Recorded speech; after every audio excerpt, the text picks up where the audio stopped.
งเพลงอายห้องสั่งก่อนจากนวลนาง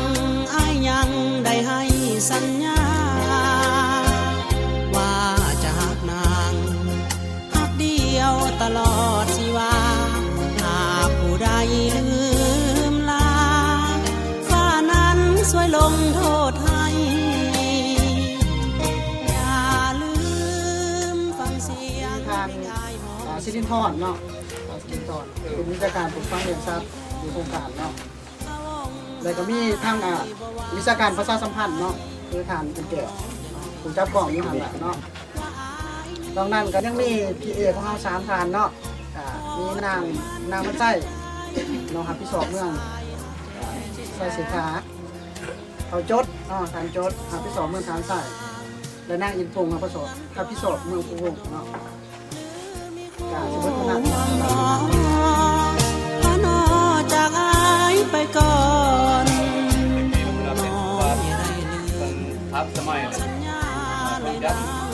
ทีนี้เรามันมาหอมแล้วหอมแบบสมัยอีกทีนี้เราเป็นเนื้อหุ้มที่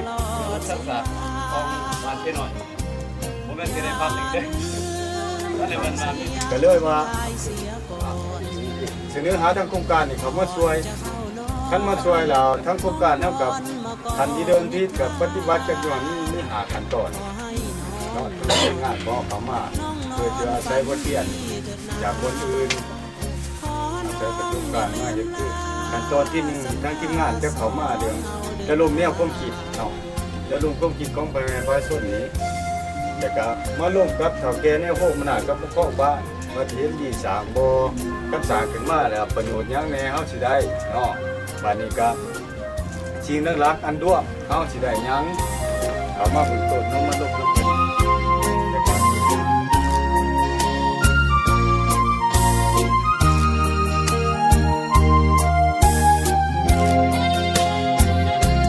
น้องนางจะเหมือนตัวอายบ่นอหรือมีคู่ห่วงนอพอนอจากอายไปก่อนน้องอย่าได้ลืม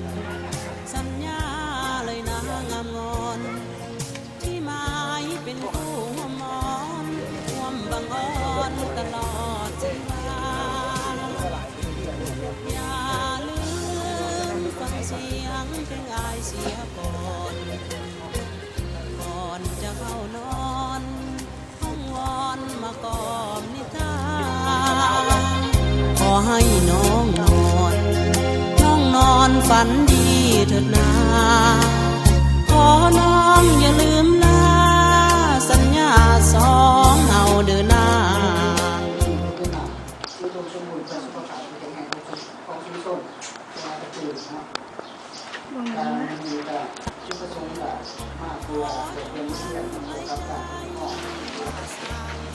เจ้าเพราะต่างหาเรื่องคณะนักวิชาคันสุนทรกับกองบัญชาการทหารแห่งชาติสื่อบุญเลี้ยงว่าการเมืองของทัพแต่สหายทางตีว่าใหม่ในคณะของทัพที่ช้างสหายมาที่อันสนับในคณะของทัพอย่างที่คลองสหายกับข้าเบียดตัวนั้นฟังเสียงเพลงอายเสียก่อนจะเข้านอนห้องวอนมาก่อนนิทาขอให้น้องนอนฝันดีเถิดนาขอน้องอย่าลืมลาสัญญาสองเอาเดินหน้า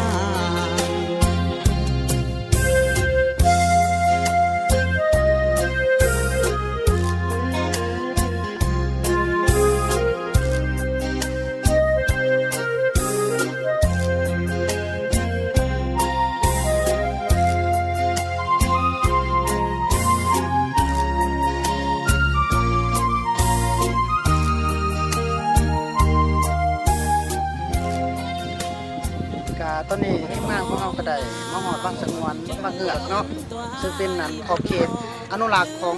กองพัน03แข่งชื่อกองแล้วก็ได้ไปขันเนาะพวกเฮาก็ได้พานักสมรกรมาทัศนาเบิ่งบางสงวนและวิธีการคุ้มครองปกปักรักษาเนาะของบางสงวนของกองบัญชาการ ความบังอ่อนตลอดชีวาอย่าลืมฟังเสียงเพลงอายเสียก่อน